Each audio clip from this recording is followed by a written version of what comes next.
Au cœur de l'Afrique, là où le soleil caresse la terre de ses rayons dorés et où les vents murmurent des secrets anciens, se trouvait un village tranquille appelé Uzima. Le village était entouré de champs verdoyants et de fleurs éclatantes, témoignage de la fertilité de la terre et de l'esprit laborieux de ses habitants. Uzima était connu pour ses riches traditions, mais aussi pour ses divisions. Différents clans y vivaient, chacun avec ses propres coutumes, croyances et, malheureusement, rancunes. Amara était une jeune femme d'un talent exceptionnel et au cœur rempli de gentillesse. Elle était la fille d'un humble tisserand, et dès son plus jeune âge, elle avait été fascinée par l'art du tissage. Son père, expert en la matière, lui avait appris à créer des motifs complexes qui racontaient bon des histoires et apportèrent de la joie à ceux qui les voyaient. Les tissages d'Amara n'étaient pas que du tissu, c'étaient des tableaux de vie, remplis de couleurs et d'émotions. Malgré ses talents, la vie d'Amara n'était pas sans défis. Le village d'Uzima était un lieu où les vieilles rancunes étaient profondément enracinées. Les différents clans interagissaient rarement, chacun s'accrochant à ses griefs et à ses soupçons passés. L'air à Uzima était souvent lourd du poids des conflits non résolus et des tensions non dites. Amara rêvait d'un jour où son village serait uni, où les gens se verraient non comme des rivaux, mais comme des êtres humains partageant la même terre. Elle croyait qu'avec de la gentillesse et de la compréhension, les barrières qui divisaient Uzima pourraient être brisées.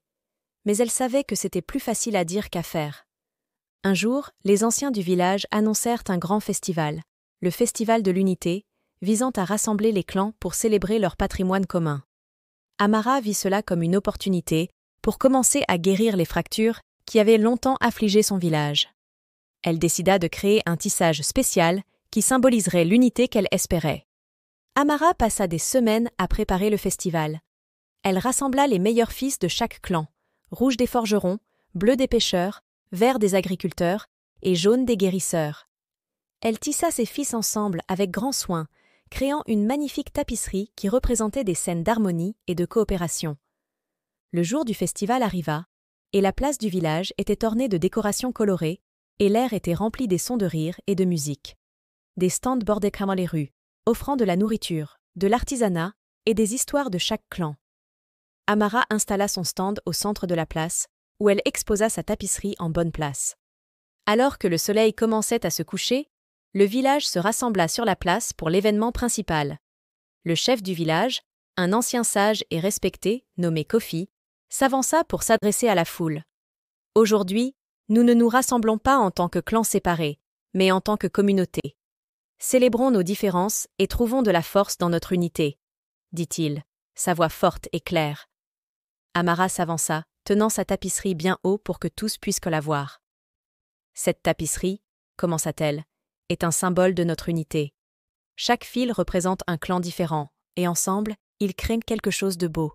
C'est un rappel que nous sommes plus forts ensemble que séparés. » Les villageois murmuraient d'admiration en contemplant les motifs complexes tissés dans la tapisserie. Elle représentait des scènes de villageois travaillant ensemble, partageant des repas et célébrant les étapes importantes de la vie. Les couleurs se mélangeaient harmonieusement, créant une sensation d'harmonie et de paix. L'impact de la tapisserie d'Amara fut immédiat et profond. Des gens de différents clans commencèrent à s'approcher d'elle, curieux de connaître la signification des motifs. Amara expliqua comment chaque fil représentait une partie différente de la communauté et comment, lorsqu'ils étaient tissés ensemble, ils créaient quelque chose de bien plus grand que la somme de leurs parties. Touchés par ces mots, les villageois commencèrent à partager leurs propres histoires de gentillesse et de coopération. Les pêcheurs parlèrent des fois où ils avaient aidé les agriculteurs pendant les sécheresses, et les forgerons racontèrent comment ils avaient fabriqué des outils pour les guérisseurs en période de besoin. À mesure que la soirée avançait, les barrières entre les clans commencèrent à se dissoudre, remplacées par un nouveau sentiment de camaraderie et de respect mutuel. Inspirés par la vision d'Amara, les villageois décidèrent de faire du Festival de l'Unité un événement annuel. Chaque année, ils se rassembleraient pour célébrer leur patrimoine commun et tisser de nouveaux motifs d'unité et de compréhension. La tapisserie devint un symbole d'espoir, rappelant que la gentillesse et la coopération pouvaient construire des ponts là où il n'y avait autrefois que des murs. Les années passèrent, et la tapisserie d'Amara continua de pendre sur la place du village, témoignant du pouvoir de la gentillesse et de l'unité. Les divisions qui avaient autrefois affligé Uzima s'effacèrent lentement dans les souvenirs, remplacés par une communauté forte et vibrante où les gens de tous les clans travaillaient ensemble pour le bien commun. L'héritage d'Amara perdurait, non seulement dans les fils de sa tapisserie, mais aussi dans les cœurs et les esprits des villageois. Son rêve d'un Uzima uni s'était réalisé, et son histoire était racontée et racontée encore, inspirant les générations futures à continuer de bâtir des ponts par la gentillesse et la compréhension. Quant à Amara, elle continua de tisser, créant de nouvelles tapisseries qui capturèrent la beauté et l'harmonie de son village bien-aimé. Elle savait que les fils de l'unité étaient rendus fragiles et qu'ils avaient besoin de soins et d'attention constants.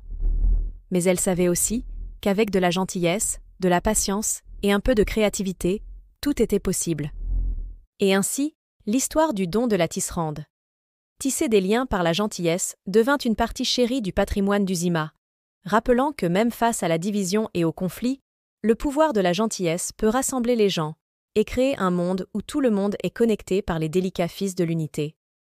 Cette histoire met en lumière l'importance de la gentillesse, de la compréhension et de la communauté, montrant comment la vision et les actions d'une personne peuvent apporter des changements durables et créer une harmonie au sein d'un village.